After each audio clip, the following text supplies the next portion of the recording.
it's a big day. Prime Minister Modi will be meeting United States President Donald Trump in hours from now and any time now. In fact, Prime Minister Modi will be meeting Elon Musk and later Vivek Ramaswamy. Of course, 11:30 tonight, Donald Trump is set to address a big press conference on reciprocal tariffs. It's going to be interesting to see what its bearings will be on India.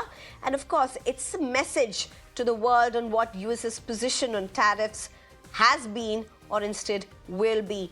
Make America Great Again has been Trump's motto all through, even through his campaigns as well. When it comes to India-U.S. trade, remember, India exports to USA in 2023 was around $75.81 billion.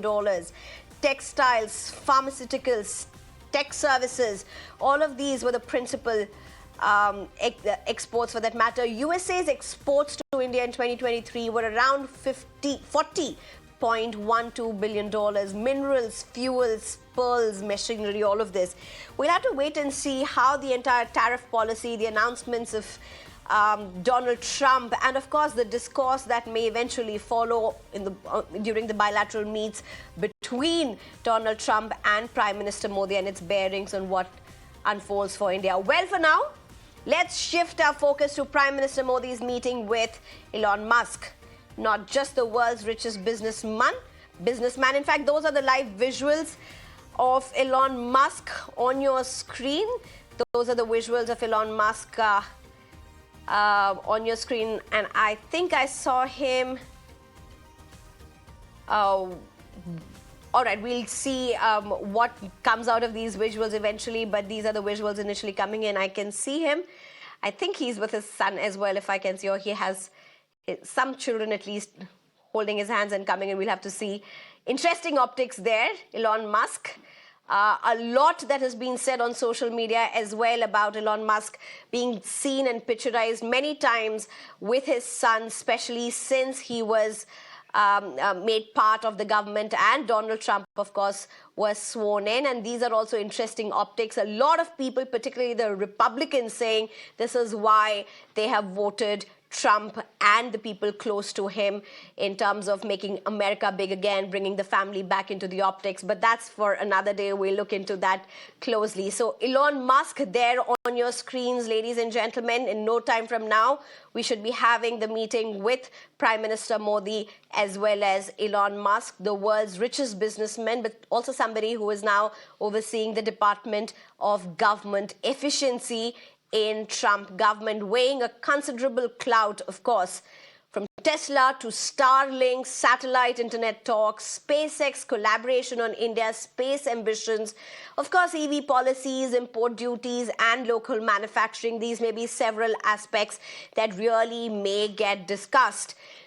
To take us through the next few minutes, possibly an hour, I'm being joined by Srinjoy Chaudhary, who's the consulting editor, Ashok Sajjanhar, who's a former ambassador, Vivek Banka, who's a financial expert, and Lord Matthias, who's a business executive and independent director, Vijay Thirumalai, who's a founder and CEO of Goldwater Technologies. Thank you very much, all of you.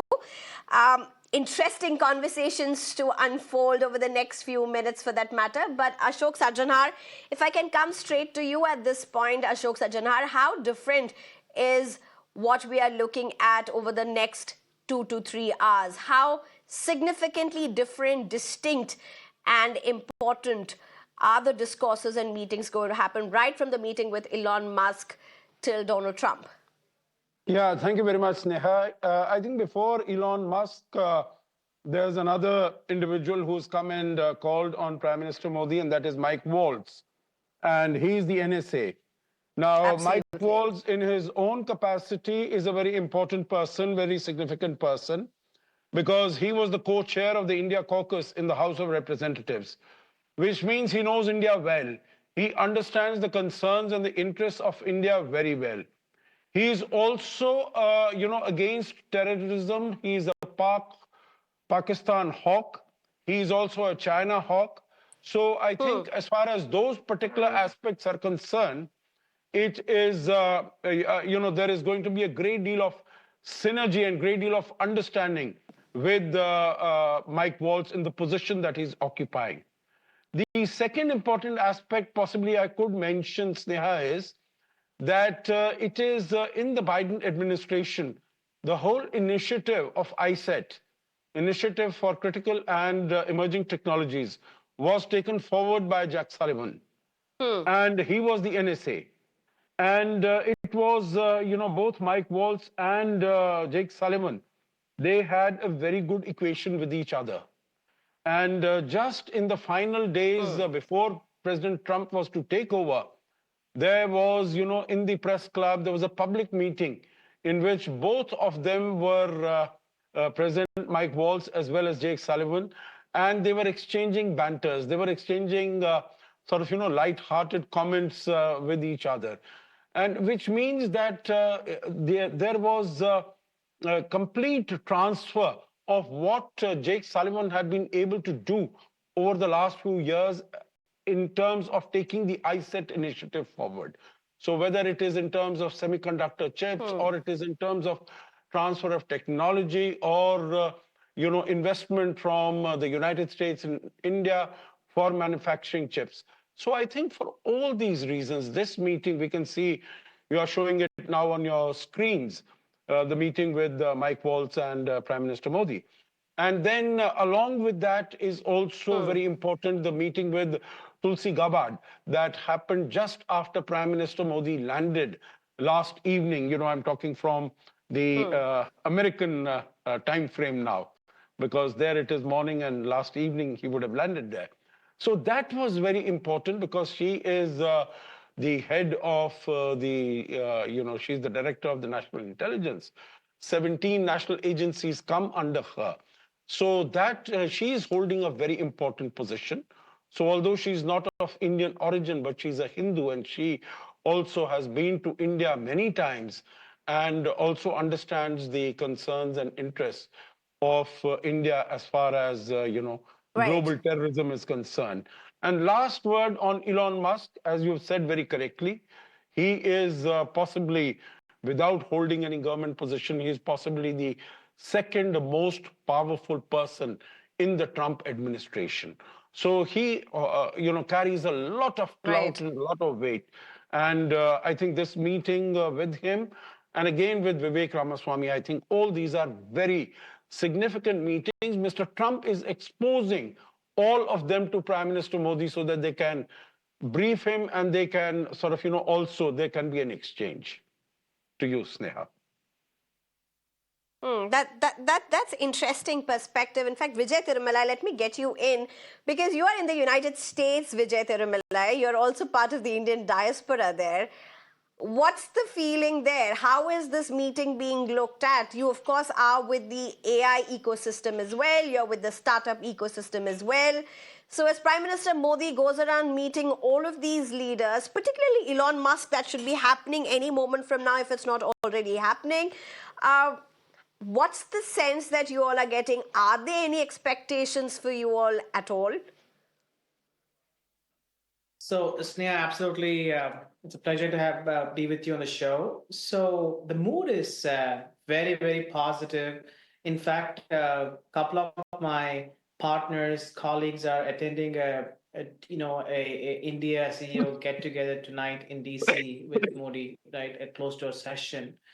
So mood is extremely positive, and especially compared to the previous administration, this administration has a lot of Modi supporters. And like Mr. Ashok said, yesterday's meeting with Tulsi was extremely crucial, given the fact that there was a lot of anti-India messaging from US in the previous administration, right? So this is extremely crucial.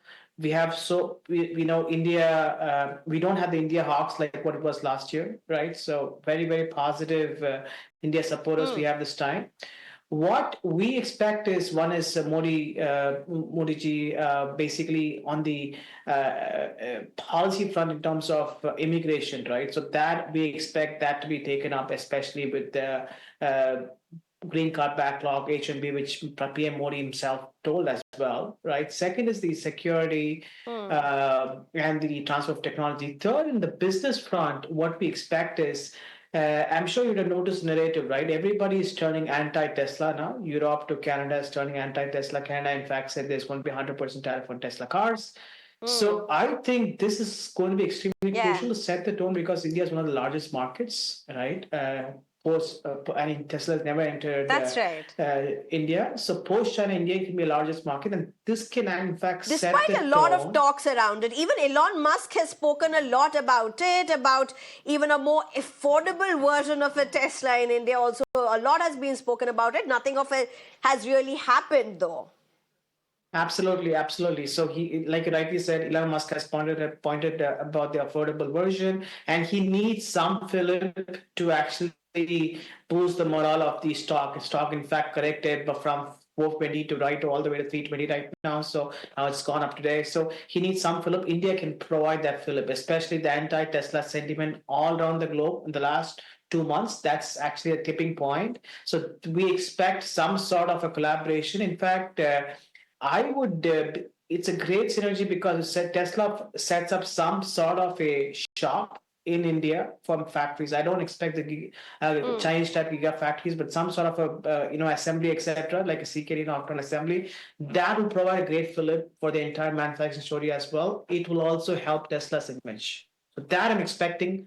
SpaceX, I am not too positive, but because I'm not a big fan of having SpaceX in India. Just if you have a bad I mean, it's two-way sword. You can compromise India's But they sovereignty. I'm have not too been positive a about big SpaceX. disruptor.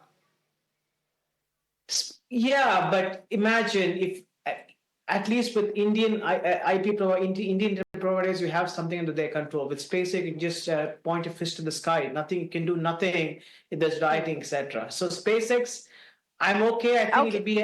it'll be coming in as an add-on, but that's not going to impact SpaceX revenues or margins considerably. That's nothing compared to SpaceX valuation, Starlink valuation. I'm more so I meant about Starlink, not Okay, about Vijay, SpaceX. Vijay, just give Starlink me a subsidy of minute. Just SpaceX. give me a minute. Apparently, I'm being told right now, and I think I just want to inform this to our viewers as well, that Prime Minister Modi and Elon Musk's meeting has begun. That's the information that we are getting at this point. The two have started their meeting. Their meeting has begun. We earlier had some visuals of Elon Musk getting in somewhere, but now it's been confirmed that the meeting between Prime Minister Modi and Elon Musk has begun. We are, of course, waiting for those initial visuals to come in, but that meeting has begun. In fact, if I can just get at this point, Lord Matthias, I mean, just look at the optics. We just had Vijay Tirumalai speak about Tesla. A lot has happened since the 2015 meeting between Elon Musk and Prime Minister Modi, where Elon Musk took Modi all over his Tesla, showing him around, to now him being part of the government as well, quite literally for that matter, a man who's with a formidable cloud in the Trump administration. What are you looking at as these hours pass by? What is it? I mean, tariffs, of course, is going to be a big talk between US and India at several levels. But what are you looking at, Lord Matthias? Thanks for having me on your show, Sneha, and good evening to all my fellow panelists. I think Prime Minister Modi and Elon Musk have met several times before, but things are very different now. Musk is currently US President Donald Trump's bestie, if I could call it that, though I think Ashok before me said it far more eloquently. So I expect Musk will push for certain things on the businesses he runs, right? So to the points made, I think one issue that's been hanging fire for a while has been the Starlink license, right? He's pushing hard for Starlink's broadband services to be launched in India. And I think there's been initially some pushback from domestic players. And of course, there were some policy issues that came in the way. One was about data localization and security requirements.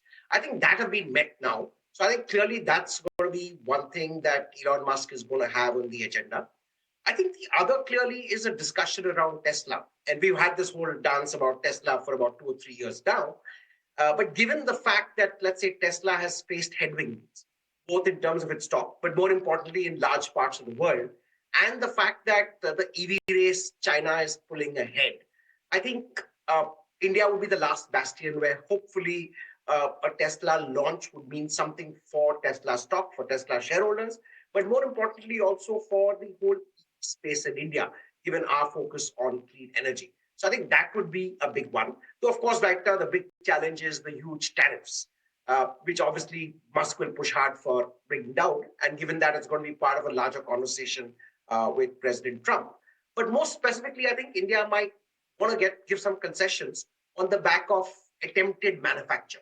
And I think Vijay said it right in terms of at least setting up some part of Tesla's production, not just for the India market, but maybe for a large part of the Southeast Asia and indeed Africa market. So I think that would be good. I also agree that SpaceX may not be part of the agenda at all. I think that's not priority. But there could be a small discussion around Musk's AI venture, right? He calls it XAI. I think given what transpired in the Global AI Summit, and India is kind of heading it and possibly hosting the next summit, I think there will be some discussion because the world is kind of polarized into two. There's the Chinese AI, which DeepSeek, which is believably supported by the state, the Chinese state, and of course there's OpenAI, which is US centric. So I think India is plowing one way or the other, given our vast internet user base and the fact that we don't have foundational AI, but we are big players. I think will be also part of the discussion that Prime Minister Modi has with Elon Musk. Right. In fact, Srinjoy as well as Vivek Banka, I mean, two aspects to a very important issue, and that's tariff. Donald Trump has made it very clear today evening for the United States. Today is a day about tariffs. Yes. Moments from now, he's going to be making his press conference, public address about the tariff policies. It's going to be coming hours before his meeting with Prime Minister Modi. We do not know whether it has any direct links with what India is going to be discussed with India, but nonetheless, the world is looking at it very strongly and ties in very closely to how India and US trades have progressed over the last few years. Srinjoy. First of all, the first thing that India will tell Donald Trump is that, look here, your favorite item was actually the Harley Davidson. And see what we've done with the Harley Davidson. If you're going to buy, import Harley Davidson as CKD condition, the tariff is only 10%. If it's partly knocked down, then it's 20%. Otherwise, it was 50%, and we've slashed it to 30%. Now, if we are going to have this conversation on tariff, the only suggestion that India is going to bring before Donald Trump is, look here, let's do this quietly. If that's even possible for Donald Trump to do. Knowing how Donald Trump is, it's going to be very surprising if that happens that way. Let's do this below radar, and let's have a give and take situation as far as tariff is concerned. That's going to be the Indian position. No, but if that's the Indian position, I think that's what US wants, give and take. They're saying reciprocal. Reciprocal is give and take. So are you saying that India is going to be okay with that? Yeah, but the finer points have to be looked at. Sure, give and take is all right. But give what? Take what? Exactly that. Those things have to be worked out. And in a sense, what India's position on Harley-Davidson has been is a way of saying that, look, we have done this and this should create a lot of goodwill. So that's really one. And the other thing that Trump has always been keen on, the last time he was here, he wanted to go back with a defense deal, which he did.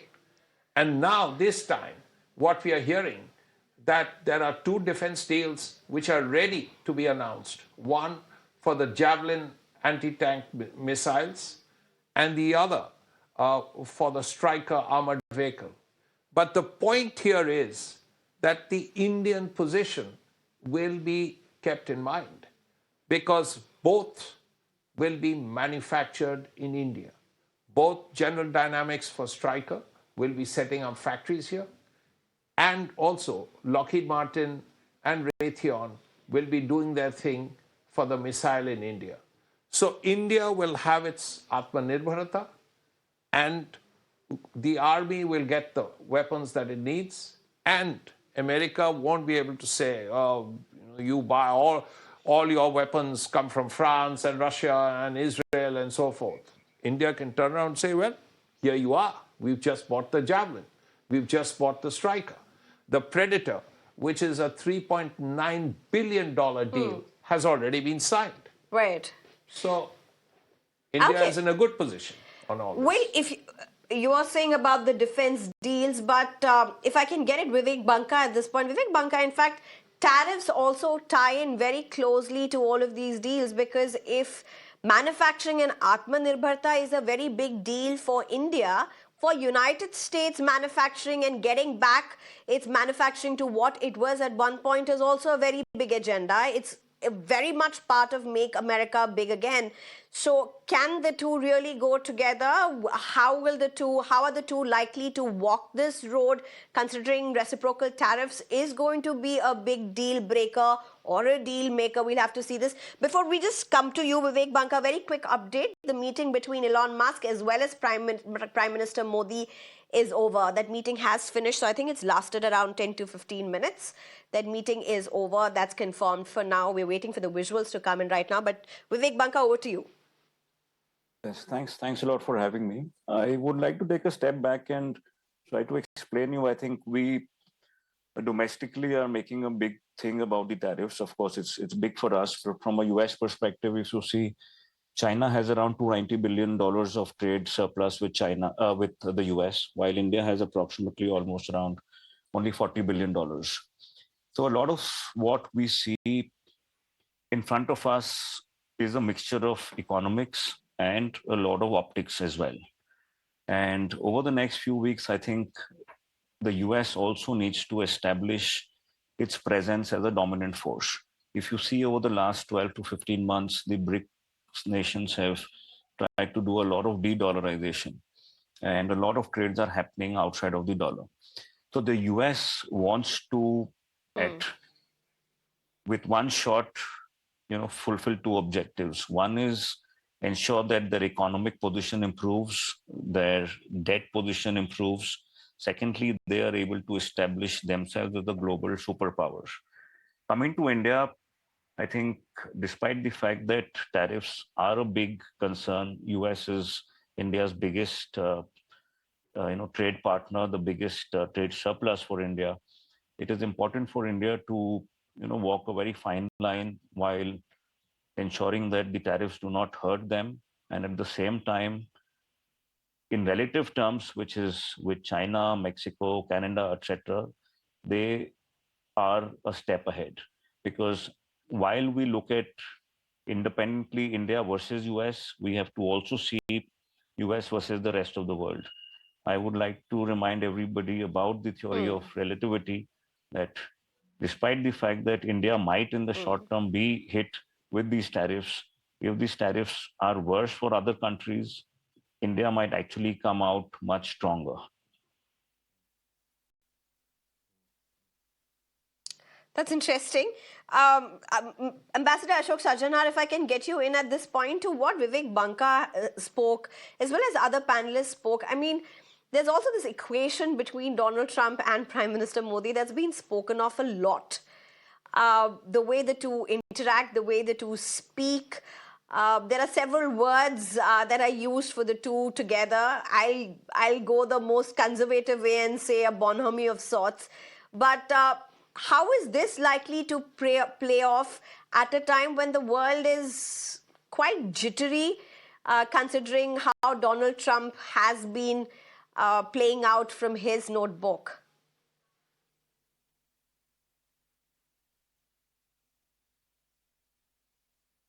Ashok Sajjanhar, you may have to unmute yourself, sir, please. Yeah, Sneha, what you said is very important. I think the chemistry between the two leaders, I think that is very important. Of course, in the foreign policy, international relations parlance, we often say that, it is the national interests which determine what positions countries are going to take, and it's not, interpersonal connections or relations. But they do play a very important role. But before I come to that, if you permit, I will, the comment that the last speaker made, Mr. Banka, that, it could throw open some opportunities for India. Because if, for instance, there are tariffs that are imposed on China. What Mr. Trump had threatened, that 60% tariffs on China, only 10% have gone. Going forward, if there are more tariffs, then of course it could leave some space open in the United States for goods from other countries to come, and there would be a vacuum which would need to be filled up. And that could be the case as far as tariffs on the other countries are also concerned. So I think it definitely could give some, provide some opportunities, like we talk about, when countries want to de-risk from China and they want to have China plus one investment strategies. So those investments could also possibly come to India, but then India has to make itself more competitive, and India has to make itself more investment friendly to be able to attract that. But coming to your question, I think that is very important. Both of them, as you can see in the pictures that you're showing yourself, they, shared amazing bonhomie. They shared amazing, personal connect. And that, really acts as a catalyst in terms of, having a better understanding, and in that way making the whole process of taking the relationship forward much more quickly and much more smoothly. So I think this is important, and it's very important that this visit is taking place just, within 4 weeks of Mr. Trump taking over power, because then it will help both the leaders to reconnect from where they left off in the first term. You would remember in 2020 was Namaste Trump in Ahmedabad. And, 125,000 people had come. And I'm told that Mr. Trump never tired of speaking about that. That was the biggest rally that he had seen, and all in one stadium, and all rooting for him and for Prime Minister Modi. So I think they left on a high note, and both of them would be trying to reconstruct that relationship from where they left off. And I think in that context, Prime Minister Modi's visit 3 weeks after taking over of President Trump is very significant, because it will set the roadmap for what is going to happen over the next 4 years. That's interesting.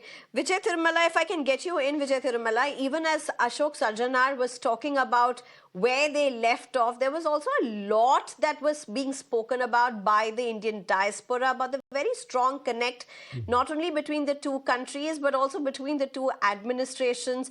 How much of that has changed? Has any perspectives changed? Are there any concerns? Particularly, because of this whole deportation that's playing out. India has, of course, made it stand absolutely clear that if you have illegal immigrants who are there, who are Indians, who have been verified, and if you're deporting them back, we are going to take them, we are going to accept them. We are not going to shy away from accepting them. This is their home and they can always return. But what's the kind of sense and talks and apprehensions? Because, the days between Donald Trump winning the election to being sworn in, there were a lot of tense moments, very unsettling moments. People did not know which way this entire visa, immigration, row controversy would really take root. Is that a concern at all? Are people expecting any of that to be reflected at this meeting at all? Absolutely. In fact, I told when I started off earlier, that is a key item. So one of the agenda which I hope PM Modi will take up on is the H-1B and the green card backlog for Indians. So H-1B, obviously, the quota is there, but he would definitely try to see if you can increase the quota for increase H-1B quota. Second is the green card backlog for Indians, which is a 30-40 year backlog for Indians, and that we believe will be taken up as well. These two are two important cornerstones of the immigration on the legal immigration side. on the illegal immigration How side, which you talked important is about. this, Vijay Tirumalai? How important? I mean, whether they take this up or not, we'll have to see, because obviously, I mean, it's going to be very surprising if this does not come in at a conversation at all, Mr. Chandroy. Yeah. I mean, there's a lot that's happening in the world politics, in the global geostrategic realm, and a lot has to do with illegal immigrants for that matter. So all of this immigration is likely to come up. It's going to be very surprising that it doesn't. No, it will. And the point India is going to make is very clear. Yes, we have this.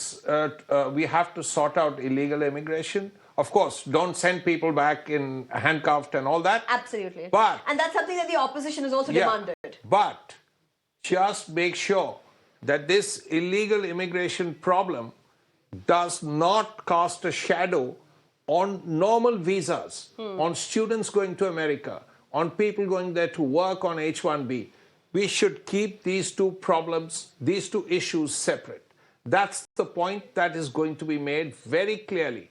That look, make sure that has no impact on visas for Indians, Indian students, Indian workers, Indian techies. Make sure there is no impact. That's the point that will be made. You know, Vijay Tirumala, I want to ask you this question back to you again at this point.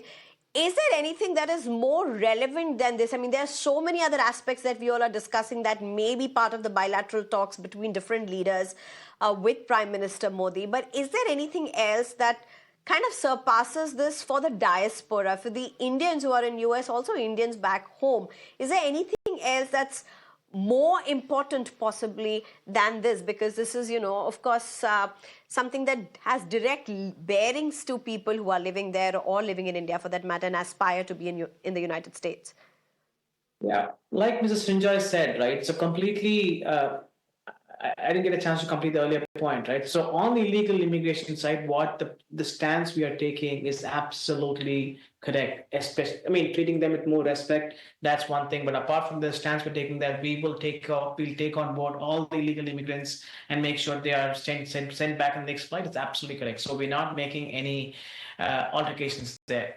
On the legal immigration side, one thing is the wait list for even the consular processing. It's 6, 9, 12 months delayed, right? So obviously we need to see if we can decrease the wait list. That's for legal people like students, businessmen, and techies, right? So that cannot, so reducing the wait list, green card processing, H&B. I don't think if we address these three things, I think from a legal immigration perspective, there's nothing else which a diaspora might want or require, right? So in fact, there was a study, right? Across the world, India has the highest amount of wait list for the visitor visa for US visitor, or just the constant stamping, right? In Singapore, it's about 2 days, but in India, it's about a year, right? So that's something which we expect PM Modi to take it up, which will ease the flow of businessmen, students, and law-abiding business visa seekers to US. Right, Srinjoy wanted to make a point. Yeah, there's also a feel-good thing which could be announced. The fact that there'll be an Indian astronaut on an American spaceship. Now, you would expect the two countries to make that official announcement tonight. Whether that happens or not, we don't know. But we know that an Indian will be on an American spaceship in a little while, in perhaps a couple of months. Now, whether you expect that announcement. I mean, what better opportunity is there to mention this publicly? So it could well be the case today. But surely it's such a good moment. There has only been one Indian citizen in space, Rakesh Sharma. And now we are going to have a second. Very interesting. In fact, let's just quickly cut across to those visuals on your screen. These are the visuals of Prime Minister Modi as well as Elon Musk meeting earlier, just a few moments earlier. That's the visual on your screen. Very interesting. Ashok Sajjanhar, what do you make out of these visuals that you're seeing on your screen? Informal setting, let me put it this way, that, they are talking very normally, very naturally. So that is, and of course, all the children are there. Elon Musk has brought his children along with him. They are behaving themselves very well. They are not running around and creating a racket. So I think that is. I thought maybe the presence of the children might have been the cause of the meeting not lasting longer than what you said, about 10 minutes or so. But I see that the children are not, creating any disturbance as far as the conversation is concerned. But yeah, it seems to be a pleasant, enjoyable conversation between the two of them. And Mr. Musk is handing over something to the Prime Minister as a gift or something, some of his Right. own creations, maybe. Yeah. Right. Lord Matthias, let me get you in, Lord Matthias. This is very interesting. Since the time Donald Trump has been sworn in, and for most of the events where you have the international highlights on, whether it be the swearing in, whether it be at the Oval House for that matter, or even right now, Elon Musk seems to be with his children, with his son, his children. This is very, very interesting optics. We have spoken about this when you have women carrying their kid or kids to, say, the parliament, like we saw it in some instances, or at workspaces. I mean, let's just talk a bit about this. What do you make out of this? Is this politics? Is this optics? Is this how the leader is? Whatever it is very interesting. Indeed, it is very interesting, Sneha. I'd say it's a bit of both. It's politics and optics. Here's why. I think one part of what the core Republican worker stands for is core family values. Bringing your kids, looking at the family as a unit, kind of a move back to spirituality kind of thing. So that plays to the constituent that this is an open administration. A couple of days back, Musk got his kids into the White House. It was, bring your kid to work day. So it was done. We also saw glimpses of Vice President J.D. Vance and his spouse, Usha, taking their two kids or three kids at the Global AI Summit to Paris yesterday. So I think this whole idea of getting the family in is good optics, but it plays to the core political base. The other point that I guess this term of President Trump's presidency is doing clearly is kind of altering the global medium, right? In various aspects in terms of negotiations, tough deals, striking deals, pushing people to the brink, making big announcements.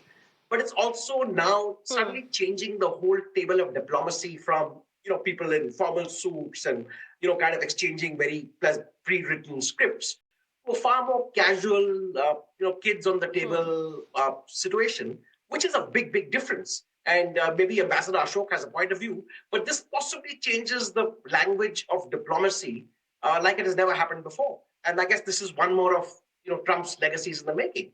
Right, just making the whole world of stuffed suits and formally dressed people kind of, speaking with a certain gravitas. I think it's taking a lot of the, some of the element of that, and possibly for the common good. Okay, that's interesting. I think it's rightful to just go to Ashok Sajjanhar at this point, and I'm told even Vivek Ramaswamy has reached the venue to meet Prime Minister Modi. So those visuals should be coming. Ashok Sajjanhar, how much of serious discussion can happen with so many children in a room? Okay, yeah, I think that's a moot point. That's really a moot point. But I think, meaning, we have several friends here from the United States, and I have served in a mission in Washington, D.C. many years ago.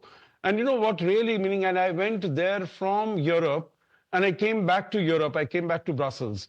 Now, basically, the difference that I saw between the United States and Europe is, as soon as you get to the US, you are, and the person you meet, you are on, first name terms with that individual. You are on backslapping terms and all that, and you are informal, casual, there is a feeling of camaraderie and feeling of sort of, as if you've known each other. While coming to that level, as far as Europe is concerned, it takes a very long time. What the sort of a conversation, the sort of conversation and communication that we saw between President Macron and Prime Minister Modi, in terms of their body language, it was so positive. They were holding their hands and moving around and all that sort of things.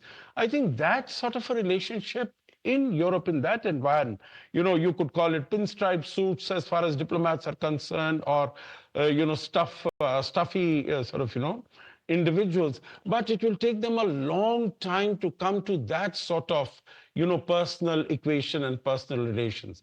While in this case, what President Trump is doing, Elon Musk is doing, getting the children. So I think it immediately, you tend to sort of, do away with with maybe possibly a mask of formality, mask of, being very sort of, distant from each other. Right. And coming together pretty quite quickly and early.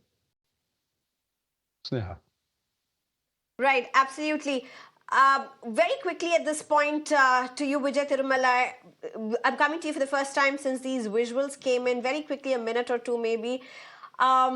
What's the sense that you are getting? We spoke a lot that possibly could have been part of the talks and the conversations between Elon Musk and Prime Minister Modi. With this kind of a camaraderie or an informal setup that you've really seen and you're seeing visually, how do you think, what really are your expectations? Before I could answer that, on the kids part, I'm a big believer in bringing family to work. So for some meetings, I take my kids on the weekend too. So following Musk's playbook, right? So, and that brings a bonding, and I'm a big believer in that. Right, and you would have noticed. Okay, great. President, sorry, you were saying something. No, I said that's great. We may just have a movement of more of that being involved across the world, because a lot of people do what the United States does. I've brought children to office. Absolutely, I think that's what many people do, especially if you are left with nobody at home. In this case, it would be very different context, though. Yeah, and in fact, Vice President Vance thanked PM Modi for the gift which PM Modi gave to his son Vivek, right? So I think it's a very good gesture by PM Modi to be thoughtful about the gift, and I think bringing kids just loosens up the whole atmosphere, right? So coming back on the question of the meeting lasting about 20 minutes, I think meeting is just obviously the final details would have been worked out by the team. Right, and meeting was just more of a handshake. I don't think they will discuss anything controversial or anything which is which is a sticking point. I am very positive. I believe that this will set up like how Apple set up the factory in India and bought the whole change with respect to India being one of the largest suppliers for Apple. I think this will start the next 4 years. If Tesla sets up a factory in India, this is going to set up a huge fillip to our Indian manufacturing story. I'm very positive, and going by the visual, it seems like a good meeting. I expect a lot to come out of this, right?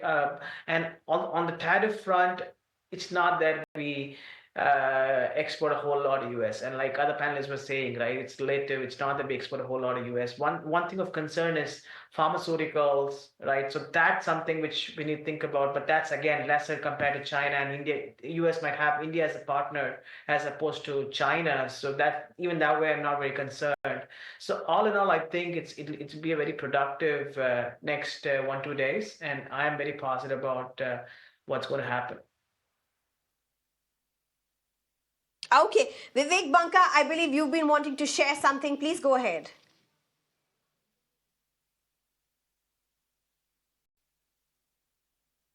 Yeah, so I think one thing for the audience, which I would like to say, is that from an Indian perspective, the way both India and the US are seeing is from a NDA BJP perspective, they don't have any political pressures right now with the Delhi election in their favor.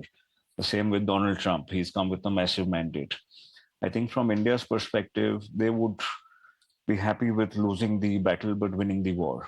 So over the next few weeks, I think the optics, whether it is positive or negative, is independent of the fact that I think India over the next 2 to 3 years, 5 years, I think will play a very important part in the US scheme of things, whether it is from an economic perspective or whether it's from a geopolitical perspective. I think there are a lot of indications whether it is in India being a very big market for Elon Musk, for the entire US economy, whether it is India being a very important strategic partner from a geopolitical perspective.